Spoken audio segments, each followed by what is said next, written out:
Good afternoon, class. We are Team 6, and the company we have chosen to analyze is Netflix. Starting off with the central problem. Netflix's biggest problem is that it's paying more and more to acquire new subscribers in terms of advertising and producing new content. Marketing and streaming content spending has risen from $308 per new subscriber in 2012 to $581 per new subscriber. Meanwhile, revenue and subscriber growth are slowing. Here are some reasons why.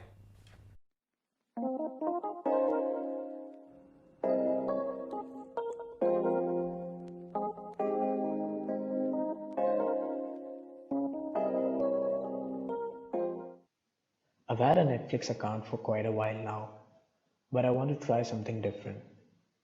It's quite easy to cancel a Netflix subscription, and it's not like Netflix is rewarding me to stay longer with them.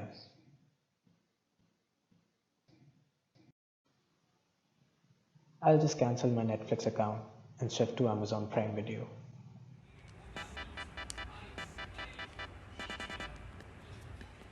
There's barely any regional content. I guess I'll just have to shift to another streaming site. There you go, I got my regional content. I actually do want a long-term Netflix subscription, but the price is too high as compared to other platforms like Hulu, as I'm looking through the web here. And I'd be actually willing to commit a longer subscription period in exchange for a lower price. Yeah. Now that we've established our central problem, let's analyze the larger business context behind Netflix's problems. Firstly, there is high bargaining power of suppliers. This is due to the large amount of Netflix's assets spent on licensed content. We all might be familiar with these shows aired on Netflix, which are actually licensed from ABC, Paramount, and Universal Studios respectively. Since these studios have a reputable track record and lack dependence on Netflix for revenues, they exert high bargaining power. However, Netflix has attempted to produce its own content to circumvent their bargaining power. But as shown in our central problem, this has not been entirely effective. Next, there's high bargaining power of buyers. In 2019, most of Netflix's revenue came from subscription fees from buyers. This means that firms adopting an ad-free model like Netflix are fully dependent on buyers for revenue. Also, the low switching cost gives consumers greater freedom to choose platforms that best suit their needs. Furthermore, there's moderate threats of new entrants. While there are high barriers to entry, including high capital outlay and accumulative network effects from data analytics, the rise of large media companies such as online streaming platforms Disney Plus means that high barriers to entry may not be as effective anymore. Lastly, there's high threat to substitutes and high competitive rivalry. Since there are few firms in this industry, their actions are competitive because the revenues depend on each other's moves. Furthermore, there's an attractive price-performance trade-offs for consumers depending on what they value the most: ad-free, live, or cheap HD streaming services. I'll now pass on the time to Dom, who will be evaluating the impact of these external conditions on Netflix's performance. Thank you, Rafi. Let's move on to doing a SWOT analysis of Netflix. Looking at Netflix's strengths, their exponential growth in the past 10 years has made Netflix an influential brand for online streaming content not only in the US, but across the world. They also have a global customer base. Netflix is serving over 190 countries across the world and over 167 million subscribers of Netflix. This gives the company a strong bargaining power with the studios for securing exclusive content. Moving on to their opportunities, they can aim to expand their global customer base. This entails tapping into many other huge countries that Netflix is currently unavailable in. They can also seek to do niche marketing. This means producing region-specific content in local languages such as Hindi and Spanish. Moving on to their weaknesses, Netflix has limited copyright. They don't own their own content. These rights might be taken by other studios after expiration. Additionally, they will need more funding to produce new content and increase their reach. This may be a problem because as of current, they are $14.2 billion in debt. Lastly, looking at threats, one such threat is competitive pressure. Other companies also give repeated access to new and original content. Additionally, strict governmental regulations may prevent Netflix from expanding their reach.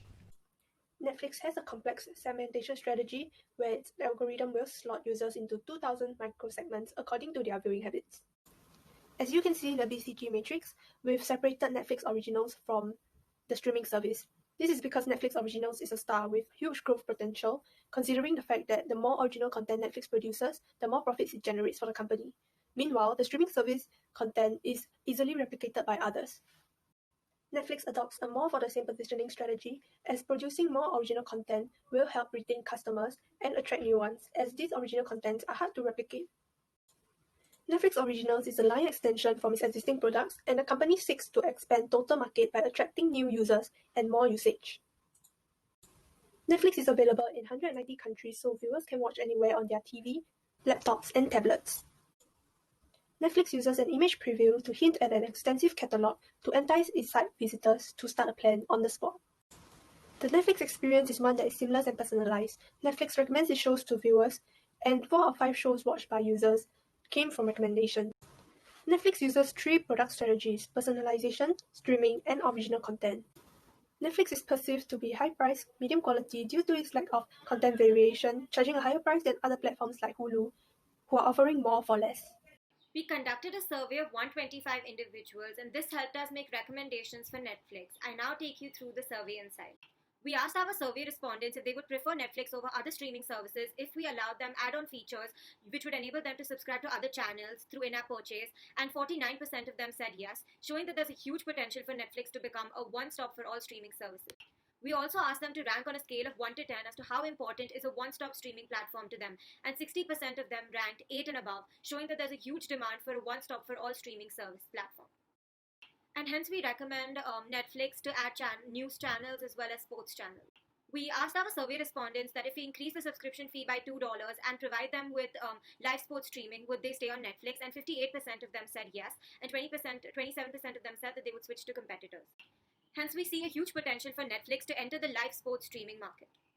When we asked the survey respondents which video streaming platforms do they subscribe to the most, 25.9% of them said others, and provided names of mainly regional service providers. We see a huge potential for Netflix to partner with regional service providers, and here's a map to show the popular streaming services around the world that Netflix could partner with. Given that Netflix revenue growth is slowing down, we have come up with a new product offering, Netflix Official Merchandise.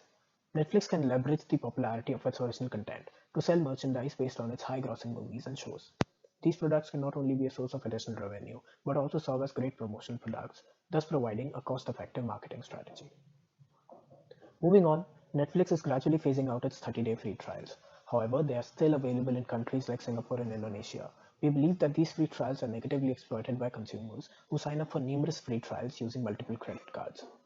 However, we also do understand the importance of these free trials to attract new consumers. Considering this, we suggest reducing the trial duration to 15 days, which can help limit the unsporting use of free trials while still delivering free user experience for new customers to try out.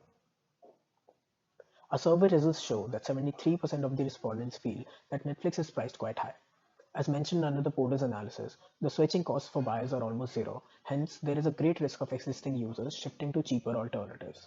To reduce this risk, we have come up with Netflix Rewards, a point-based loyalty program. Consumers would get points for every 6 consecutive months subscribed. These points can be redeemed to avail discounts on Netflix merchandise, sports streaming, or other add-on channels. This program can also act as a type of free trial to incentivize people to try out these new services, which might later convert into permanent subscriptions. Lastly, we also recommend yearly subscription plans offered at discounted prices to attract new as well as existing customers to pay for longer subscriptions, while also discouraging them from shifting to other streaming platforms.